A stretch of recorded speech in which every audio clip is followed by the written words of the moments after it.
Vous écoutez la valise diplomatique sur e-radio.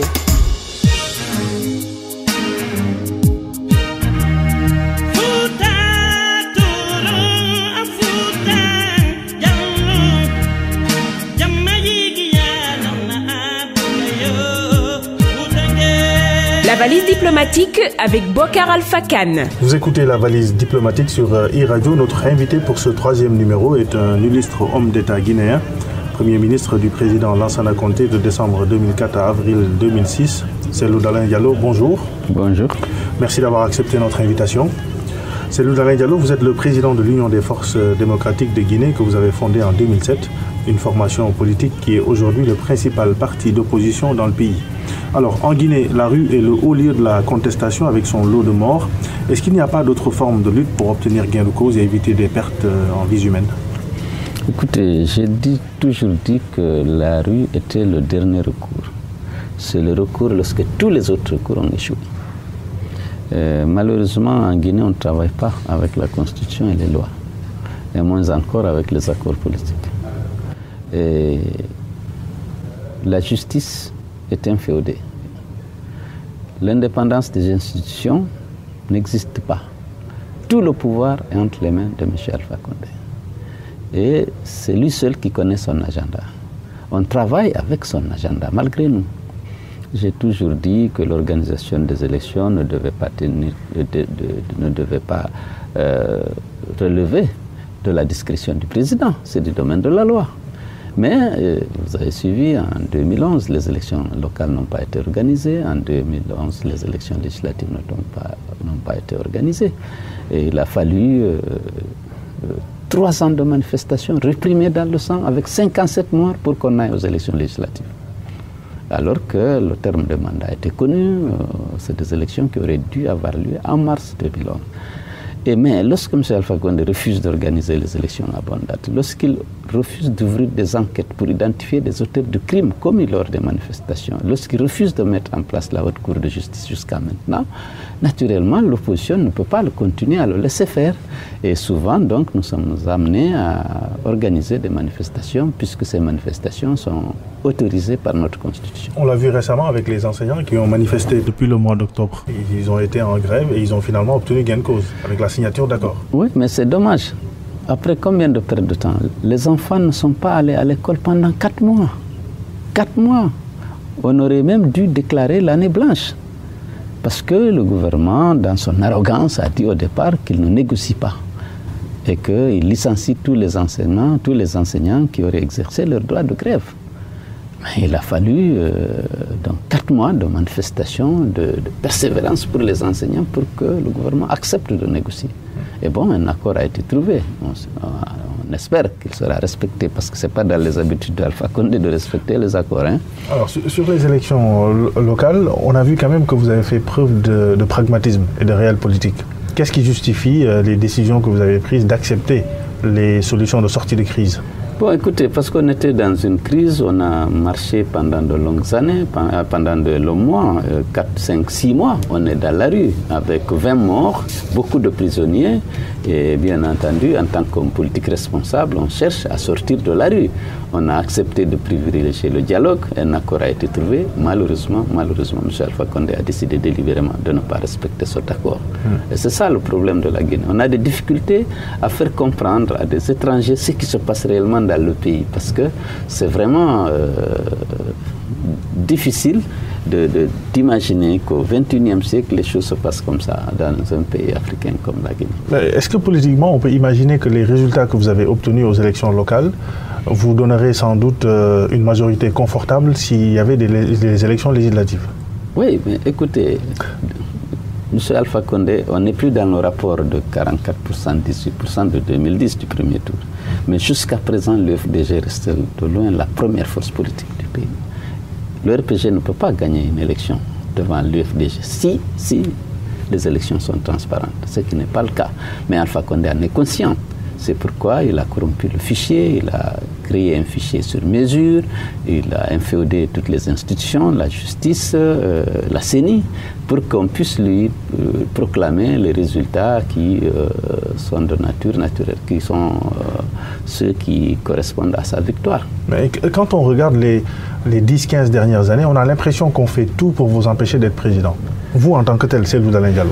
Oui, bien sûr, il y a beaucoup de préjugés. Il y a une campagne qui a été menée en 2010 contre moi, parfois contre ma communauté, parce que, vous voyez, le handicap était tellement grand pour Alpha Condé, avec 18%, comment rattraper quelqu'un qui a 44%, alors que le faiseur de roi, qui avait 14%, a décidé de me soutenir. C'était impossible. Il fallait sortir du cadre habituel pour essayer d'attaquer une communauté, pour estimer que telle communauté ne devrait pas diriger la Guinée pour tel et tel motif.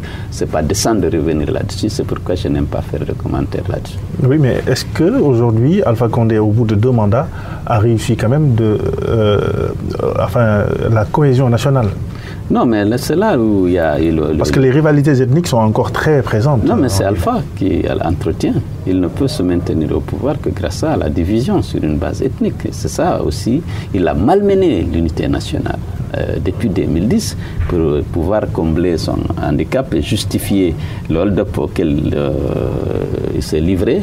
Il était important qu'il montre que toutes les autres régions naturelles, aucun ressortissant de ces régions n'a voté pour Cellou, il n'y a qu'une seule région. Mais ce n'est pas vrai. Ce n'est absolument pas vrai, tout le monde le sait. Et d'ailleurs, les dernières élections locales, il sait que je l'ai battu partout en Basse-Guinée, partout à Conakry, dans les urnes. C'est pas pour rien que ça l'a déstabilisé, parce que ça remet en cause la justification qu'il a toujours présentée aux gens de sa victoire. Parce qu'il va dire que ouais, c'est lui est populaire, c'est lui est soutenu, mais c'est par une seule région. Mais cette fois-ci, lorsqu'il a regardé lui-même les résultats, il a compris que dans les urnes, je l'ai battu dans beaucoup d'autres régions qui étaient considérées, à tort d'ailleurs, comme ses fiefs. Donc au vu de tout ce qui précède, sa succession peut poser problème, parce qu'il voudra sans doute laisser le pouvoir à quelqu'un de sûr, en tout cas pas vous. Écoutez, Alpha, beaucoup de gens étaient allés chez lui pour être son défunt, mais ils se sont rendus compte que c'est Alpha lui-même qui est son propre défunt. Donc Alpha n'est pas prêt à lâcher le pouvoir, ni pour moi, ni pour un autre de son clan. Il veut continuer. Mais est-ce qu'on a une explication à ça? Parce qu'en Mauritanie, par exemple, on a vu que le président a très vite coupé court à ses velléités de 3e mandat, etc. Mais en Guinée, on n'arrive pas à faire dire au président est-ce qu'il va avoir un 3e mandat ou pas? Oui, au Niger aussi, le président Youssoufou a été très clair. Dès que la question lui a été posée, il a réaffirmé son engagement à respecter la Constitution et il a promis qu'au terme de son second mandat, il organise. Qu'est-ce qui explique qu'on soit dans le flou? Alpha n'est pas dans le flou. Aujourd'hui, ce n'est plus dans le flou. Alpha est en train de travailler pour un 4e mandat, pour un 3e mandat. Et pour une présidence à vie, disent certains. Et c'est évident. Aujourd'hui, ses lieutenants sont partis. Certains cas, tout le monde, il faut laisser le président finir son œuvre. Même un ambassadeur qui a pris position sur cette affaire. Les ambassadeurs, non pas, oui. L'ambassadeur russe. Oui, bien entendu. Et ça, nous étions vraiment indignés face à cette prise de position de l'ambassadeur. Nous avons dit qu'on espère que ce n'est pas une position qu'il tient de son gouvernement, mais c'est Alpha qui a dû le manipuler pour essayer d'avoir des soutiens susceptibles d'influencer les Guinéens. Finalement, Alpha Condé va boucler en 2020 2 mandats. Qu'est-ce qu'on peut retenir de son bilan? De son bilan, pour moi, il faut retenir l'aspect dominant. C'est la corruption, la course effrénée à l'enrichissement, l'aggravation de la pauvreté, la division de la Guinée en groupes ethniques, le recul de la démocratie et des droits humains. C'est ça qui est fondamental. Pourtant, ces partisans disent que sur le plan de l'énergie, par exemple, il y a beaucoup d'efforts qui ont été faits. Sur le plan de la santé, il y a un certain nombre de... Je ne peux pas ne pas reconnaître que l'offre énergétique a augmenté. Mais les barrages qui ont été réalisés dans le cadre du marché de gré à gré, au double du prix normal pour enrichir le clan, à M. Alpha Condé, ses collaborateurs. Vous savez, la Banque mondiale a effectué un audit des marchés publics octroyés en 2014 et 2015. 91% de ces marchés publics ont été octroyés dans le cadre d'ententes directes, c'est-à-dire des marchés de gré à gré, avec des surfacturations inexplicable.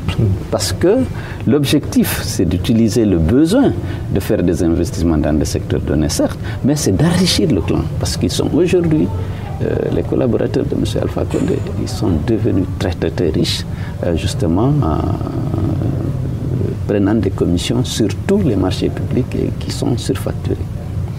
Est-ce que, bon, finalement, il y a un plan de développement économique qui a été présenté à Paris, les bailleurs de fonds ont promis de l'argent, mais est-ce qu'avec la crise politique et l'instabilité qui règne en Guinée et le manque de démocratie qui pourrait conduire à une crise, parce que là, on ne voit pas aujourd'hui comment sortir de cette crise institutionnelle avec des élections législatives qui devraient se tenir, mais on ne sait pas quand.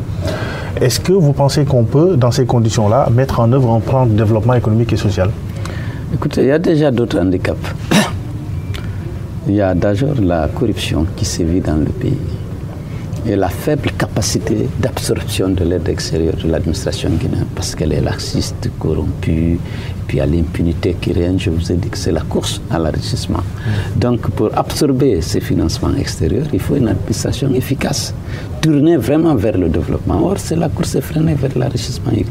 Un projet qui ne rapporte rien aux fonctionnaires, aux ministres, ben, personne ne s'en occupe, même s'il apporte une valeur ajoutée en termes de développement économique et social du pays. Donc il y a ça. Maintenant, il y a l'environnement de crise. Oui. Comme vous le voyez, bien entendu, les élections ne sont pas organisées à bonne date, l'opposition ne l'accepte pas. Depuis un an, aujourd'hui, jour pour jour, nous sommes dans les élections locales. Le scrutin a eu lieu le 4 février. Jusqu'à présent, on n'a pas fini de mettre en place les conseils communaux. On n'a pas pensé encore à mettre en place les conseils régionaux. On n'a pas installé les quartiers. Pendant un an, parce que telle est la volonté d'Alpha Condé. J'ai dit qu'on ne travaille pas avec la loi. La loi prévoit que tous les conseils communaux sont installés le même jour. Et 15 jours après, les quartiers sont installés. Et 45 jours après, on procède à l'élection du conseil régional. Jusqu'à présent, on n'a pas fini d'installer les conseils communaux. Parce que M. Alpha Condé cherche des prétextes pour faire des glissements. D'abord, le glissement du mandat de l'Assemblée.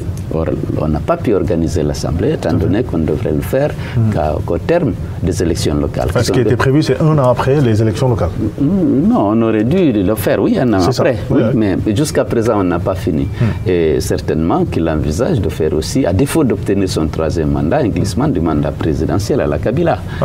Alors tout ça, c'est des défis, des challenges qui attendent l'opposition guinéenne, non pas l'opposition, les citoyens guinéens. Parce qu'aujourd'hui, comme je vous le dis, on est en train de s'organiser pour créer une coalition, pour exiger le respect du calendrier électoral, pour exiger le respect de la Constitution en ce qui concerne le nombre et la limitation des mandats. La société civile, les syndicats, les partis politiques, on est en train d'organiser une grande coalition pour dire halte à M. Alpha Condé dans sa tentative de modifier, de faire sauter le verrou de la limitation des mandats. Alors, à l'Assemblée nationale, le mandat des députés a été prolongé, donc on ne sait pas quand est-ce que l'élection va avoir lieu, mais on a parlé d'une commission d'enquête parlementaire dans l'affaire Bolloré. Où en est cette commission? Est-ce qu'elle a travaillé? Je vais vous dire, les criminels au col blanc bénéficient d'une impunité totale. Depuis que l'Assemblée a été mise en place, la majorité présidentielle a toujours refusé qu'on mette en place une commission d'enquête parlementaire. On n'a pas pu. Alors qu'on a des dossiers où il est évident que des détournements de deniers publics ont eu lieu, de la corruption a eu lieu, mais la majorité présidentielle au Parlement n'a jamais voulu qu'on mette en place une commission d'enquête parlementaire. Deuxièmement, les ministres, le président de la République et le Premier ministre jouissent du privilège de juridiction. Ils ne peuvent être entendus que par la Haute Cour de justice, qui devait être installée depuis 2014. Alpha Condé a mis le pied dessus pour garantir l'impunité au ministre et à lui-même. Donc vous ne pouvez pas aujourd'hui poursuivre un ministre pour détournement, pour vol, pour corruption, parce qu'ils ne peuvent être entendus que par une seule juridiction, et Alpha Condé a refusé que celle-là soit mise en place. Or, c'est la Constitution qui a prévu la mise en place de cette Haute Cour de justice. Elle n'existe pas. Donc, il n'y a aucun recours contre la corruption des ministres, contre la corruption des cadres de l'administration. Pas de commission d'enquête parlementaire, pas de Haute Cour de justice. Je rappelle que l'homme d'affaires Bolloré est poursuivi en France. Il a même été mis en examen fin avril au terme de près de 2 jours de garde à vue. Il est soupçonné de corruption d'agents publics étrangers, complicité d'abus de confiance et complicité de faux, mais n'a pas été placé sous contrôle judiciaire. Le groupe Bolloré dément toute irrégularité dans la concession donc du port de Conakry et celui de Lomé. Le président guinéen lui-même a annoncé une plainte au mois de mai pour dénonciation calomnieuse, car il dispose selon lui d'éléments qui prouvent qu'il n'a fait que défendre les intérêts de la Guinée. Mais écoutez, tout le monde sait que la manière cavalière dont la convention qui était signée avec Jetma International, qui devait prendre en charge le terminal à conteneurs de la Guinée, dès qu'Alpha est venu au pouvoir, il a annulé, il a résilié la convention, il a attribué le marché à Bolloré, qui est son ami, et d'ailleurs il l'a assumé. Il dit que lui, il aide ses amis, oui. C'est que Bolloré c'est son ami, et qu'il préfère aider ses amis. Et puis il a envoyé l'armée sortir Jetma du port et installer le personnel de Bolloré. Et, bien entendu, cela n'est pas conforme à la loi. Et ils sont allés en justice dans des arbitrages terminables. Et si les Français de leur côté considèrent qu'il y a eu corruption dans ça, nous on avait des soupçons, on avait naturellement des interrogations. Pourquoi le président de la République a décidé d'annuler une convention en cours d'exécution pour attribuer la convention à son ami? Mais la réponse a été donnée par la justice française. Tout à fait. Pour revenir sur la politique, pour terminer cette première partie, aujourd'hui les manifestations sont interdites. L'armée est même sortie sur le terrain. Oui. Comment on fait dans ces conditions-là pour renouveler le dialogue ou en tout cas maintenir le combat? Non, mais écoutez, le combat va continuer. Je vous ai dit qu'on est en train de faire une forte coalition.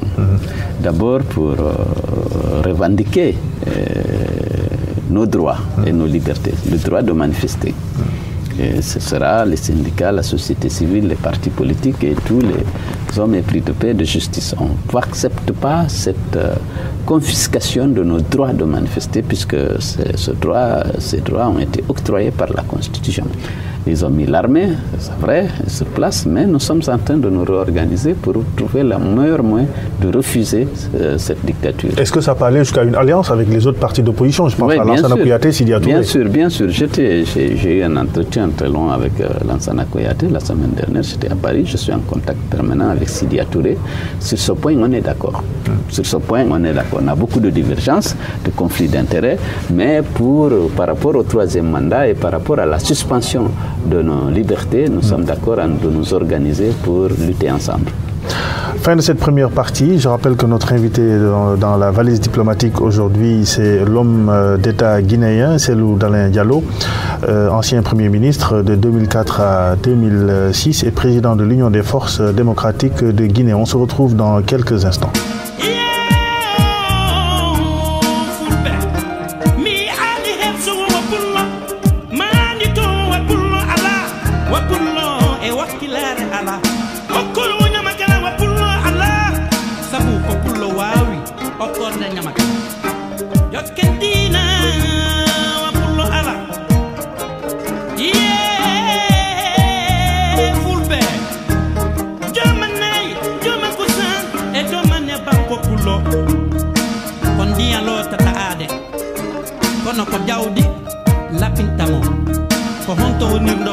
La valise diplomatique avec Bokar Alpha Kane.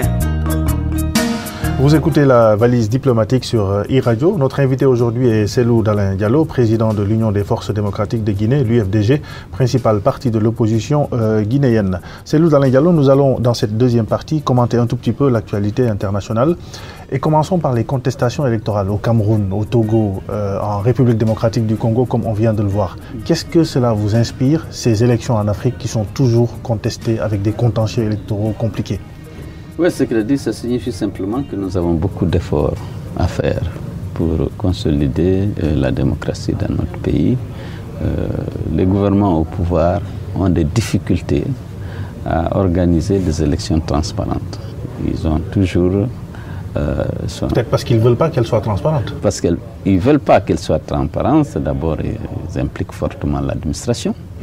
Et ensuite, les moyens de l'État sont utilisés pour faire la campagne des présidents sortants. Il y a la corruption, l'utilisation des ressources publiques, des marchés publics. Tout est fait par rapport à une stratégie de conservation du pouvoir. Il y a l'achat de conscience, mais il y a le tripatouillage du fichier électoral, il y a les modifications de la Constitution, il y a l'inféodation de la justice au pouvoir, puisque quand même c'est le pouvoir en place qui nomme généralement les juges et les gens s'en servent. Donc au niveau africain, on a beaucoup de problèmes. Et aujourd'hui, ce qui est encore plus préoccupant, c'est qu'au niveau des Occidentaux, qui avaient mis en place des dispositifs vraiment pour aider, pour favoriser la promotion de la démocratie, de l'état de droit et des droits humains. Aujourd'hui, on constate par exemple que la Convention de Cotonou, qui avait contractualisé le respect de ces valeurs, aujourd'hui, elle n'est pas appliquée. Et il y a une tendance à faire sauter ces conditionnalités à la demande des chefs d'État africains, qui considéraient que la Convention de Cotonou, à travers ses dispositions, qui essaie de protéger la démocratie et les droits humains, est une ingérence dans les affaires intérieures. Et donc, aujourd'hui, il y a très peu de pression, de dénonciation, des violations des règles et des principes de la démocratie. Mais dans le cas de la RDC, on a vu même la communauté internationale changer complètement d'avis après avoir émis des doutes et des réserves sur les résultats du scrutin. Oui, parce que bien sûr, les autorités se sont empressées de faire valider les élections par la Cour constitutionnelle. Et de l'extérieur, venir aussi comme ça, dire bon, on n'est pas d'accord, il y a le respect de la souveraineté qui est toujours invoqué, mais il y a le respect aussi de la vérité des urnes qui constitue la source de revendication des oppositions victimes généralement des hold-up électoraux. On est confronté à des problèmes effectivement réels. Je crains que dans les années à venir, qu'il y ait un recul de la démocratie, de l'état de droit et même des droits humains. Parce qu'aujourd'hui, tout seul, au nom de la non-ingérence dans les affaires intérieures des États, on laisse des dictatures faire ce qu'elles veulent. Évidemment, c'est sûr que ces valeurs-là risquent de reculer parce que la conservation du pouvoir en Afrique, la lutte pour le pouvoir prend toujours des dimensions qui peuvent naturellement remettre en cause le respect de la loi fondamentale et des lois des pays. Au niveau de la CEDEAO, dans laquelle fait partie la Guinée, on a aujourd'hui un problème avec des djihadistes. Le Burkina Faso connaît des attentats quasiment toutes les semaines. Le Mali n'est pas non plus épargné. Le Niger est touché, le nord du Nigeria. Comment on fait pour sortir de cette situation? Non, je pense que les États africains sont dans la bonne voie en essayant d'instaurer une certaine solidarité, une certaine coopération entre eux pour lutter contre le terrorisme. Sauf qu'ils n'ont pas d'argent. Oui, mais enfin, les Européens, les Occidentaux essayent, enfin tout le monde, les grandes puissances essayent de leur apporter de l'aide, mais bien entendu qu'on a ces problèmes de déficit des ressources publiques, des ressources budgétaires. Il y a des promesses qui sont faites, mais elles n'arrivent pas. Oui, la mise en œuvre est toujours difficile. Et pendant ce temps-là, les États doivent faire face aux attentats. Je pense que la sécurité est un secteur prioritaire. Mais naturellement, si les États doivent faire face à ces dépenses-là, ce serait souvent au détriment de l'éducation, de la santé et du développement. Et là, c'est pourquoi il est bon que la communauté internationale continue de les appuyer avec un peu plus de diligence. Parce que la sécurité, c'est un bien mondial. Ce n'est pas simplement, même si aujourd'hui c'est le Burkina, le Niger, le Mali qui sont touchés, mais la menace pèse sur l'ensemble de la communauté internationale, sur l'ensemble du monde. Il est bon qu'il y ait une solidarité internationale suffisamment forte et diligente pour quand même appuyer les pays directement exposés à ces fléaux-là pour les maîtriser. Et que l'argent promis soit décaissé. Voilà, que l'argent soit avec diligence. Pour permettre de régler les problèmes. D'ailleurs, à ce propos, Donald Trump, président américain, a décliné sa politique africaine il y a quelques semaines avec John Bolton. Est-ce que vous pensez que l'aide fournie par les États-Unis aux pays africains est inefficace et n'a pas servi à grand-chose? Je ne peux pas dire ça comme ça. Il y a des cas où elle a été peut-être utile. Il y a des cas où peut-être il faut réorienter l'aide, mais la responsabilité ne peut pas être toujours imputée aux bailleurs de fonds. Il y a aussi l'effort à faire par nos États pour améliorer la qualité de la dépense publique, pour avoir une bonne gestion des ressources publiques, qu'elles soient alimentées par les recettes intérieures, les ressources fiscales ou par l'aide extérieure. Il faut que nos gouvernements fassent l'effort de mieux gérer les ressources. Mais aujourd'hui, est-ce qu'on a toujours besoin de cette aide? Oui, le Ghana vient de boucler un budget sans le FMI ni personne. Oui, je pense que ça peut accélérer le développement. Si l'aide est bien utilisée, elle doit contribuer à accélérer la croissance dans notre pays.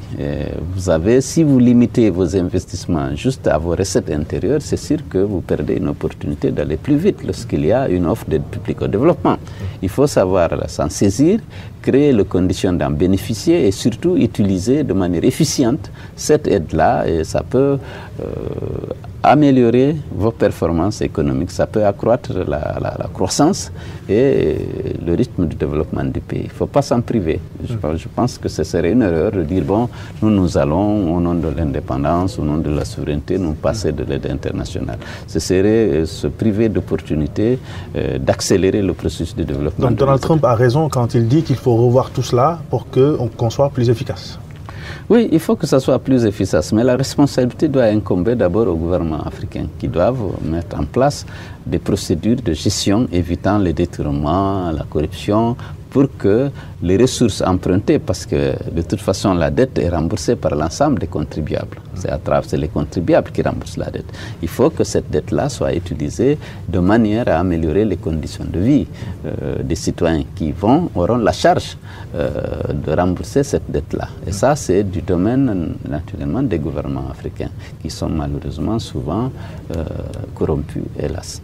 Dernier sujet, le franc CFA. La Guinée n'est pas dans la communauté, dans l'UEMOA. Elle a refusé depuis toujours, pour des raisons politiques et sur lesquelles on pourra revenir, de participer donc à d'intégrer cette monnaie. Est-ce que selon vous, la Guinée ne s'en porte que mieux? Non, je ne pense pas. Je pense qu'il faut aller vers l'intégration. La Guinée a souscrit à beaucoup d'engagements au niveau de la CEDEAO, d'aller vers une monnaie commune, d'aller vers l'intégration. Je pense que le CFA, on lui fait un mauvais procès actuellement. Le CFA n'est pas responsable du retard de l'Afrique, des pays qui l'ont comme monnaie. Le CFA, c'est devenu un instrument d'intégration. Avoir une monnaie commune, c'est un objectif. Maintenant, c'est vrai, il y a l'histoire. Il y a beaucoup plus de préjugés. De mon point de vue, le CFA joue bien son rôle. C'est une monnaie qui protège le pouvoir d'achat des citoyens concernés, parce que, naturellement, la BCEAO, qui est la banque centrale de ces États pour l'Afrique de l'Ouest, a une politique monétaire qui vise à protéger le pouvoir d'achat des consommateurs. Et nous avons une monnaie stable, et qui est susceptible d'attirer les investisseurs, qui est susceptible de favoriser les anticipations et l'organisation des entreprises. Moi, je ne pense pas que c'est un handicap, c'est peut-être un atout. Maintenant, ça ne signifie pas qu'il n'y a pas peut-être des réformes à faire. Il y a des choix. Est-ce que vous voulez un taux de change flottant? Est-ce que vous voulez un taux de change fixe? Vous voulez un taux de change fixe par rapport à quelle monnaie? Le dollar? L'euro? L'option a été jusqu'à présent l'euro. Est-ce qu'on peut changer ça? Je pense que c'est possible si les États africains décident. Mais l'euro est trop fort par rapport à la réalité de notre économie. Oui, l'euro est fort, oui, mais on peut changer. On peut définir le CFA par rapport à un panier de monnaie. Je sais que les Français ne trouveront pas d'objection à cet égard. Et aujourd'hui, lorsque moi je faisais ma thèse en France sur le CFA, à l'époque c'était 3% du commerce extérieur français. La France faisait 60% de son commerce extérieur avec l'Allemagne et 3% seulement avec tous les pays de la zone franc. Et on me dit que le PIB de tous les pays de la zone franc ne représente que 7% du PIB de la France. La France peut s'en passer parce que l'argent qui est déposé là-bas est disponible. Donc le Sénégal peut financer ses importations à partir de la BCEAO sur un des comptes correspondant, que ce soit le trésor, l'argent est là et il est rémunéré. Donc tout ce qui a été dit ces derniers temps ne correspond pas toujours à la réalité. Et pour moi, ce que je retiens, les pays de l'UEMOA ont une banque centrale commune, ont une monnaie commune un droit des affaires commun et une harmonisation poussée de l'ensemble des politiques fiscales et douanières. Donc c'est un progrès important pour moi, et je ne vois pas ce que cela procure à la France, comme ça a été dit récemment, de façon particulière. Les pays membres de l'UEMOA sont libres, enrichit la France, sont libres d'importer de la France, du Japon, de la Chine. Il n'y a pas d'obstacle par rapport à ça. Sauf qu'il faut que ça passe par Paris. Sauf non, ils ont 50% des réserves qui sont déposées au Trésor français. Oui, donc ils ont un droit de regard sur tout cela. Un droit de regard, mais ils ne peuvent pas empêcher. Parce que le président Gbagbo en a souffert en Côte d'Ivoire. Non, ils n'ont pas le droit de bloquer le financement d'une importation venant de la Chine, du Japon ou des États-Unis. À partir en 2010, l'économie ivoirienne a été asphyxiée par ce mécanisme-là. Non, je ne pense pas. Ça a été dit, mais regardez la croissance de la Côte d'Ivoire. Là, elle a fait. Oui, mais ça c'est aujourd'hui. Oui, mais à l'époque, c'était un peu plus compliqué. Non, le blocage n'était pas lié à la monnaie, peut-être par d'autres mécanismes. La monnaie, elle est neutre dans ça. Donc vous, président, si vous devenez président de la République de Guinée, vous militerez plus pour une monnaie ouest-africaine plutôt qu'une intégration dans le CFA? Une monnaie ouest-africaine, ça peut commencer parce qu'il y a déjà une expérience. On est 15 dans la CEDEAO, ou 14. Il y a 8 qui sont dans une banque centrale, une politique monétaire, un contrôle du système bancaire commun, tout ça. C'est un acquis. Si on peut élargir en reformant certaines dispositions, pourquoi pas? Moi, ça ne me gêne pas. Que ce soit le CFA, on peut changer le nom, on peut changer les mécanismes, mais la politique monétaire de l'UEMOA, elle est définie au niveau de la CEDEAO, au niveau, de la BCEAO. Oui. Ce n'est pas à Paris.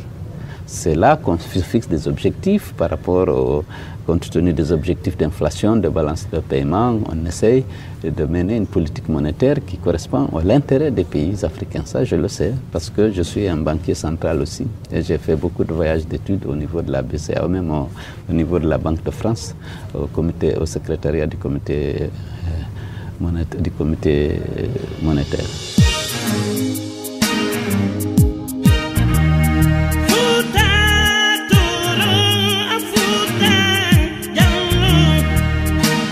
C'est la fin de cette émission. Merci à vous, Cellou Dalein Diallo, d'avoir répondu à nos questions. Merci à Serigne Saliou Dème pour la technique, à Maxime Sen pour le montage. Pour les crédits musicaux, vous avez entendu Mori Kanté avec le titre Onjarama Fulbe, produit par Silart Records. Voilà, merci d'avoir suivi et à très vite.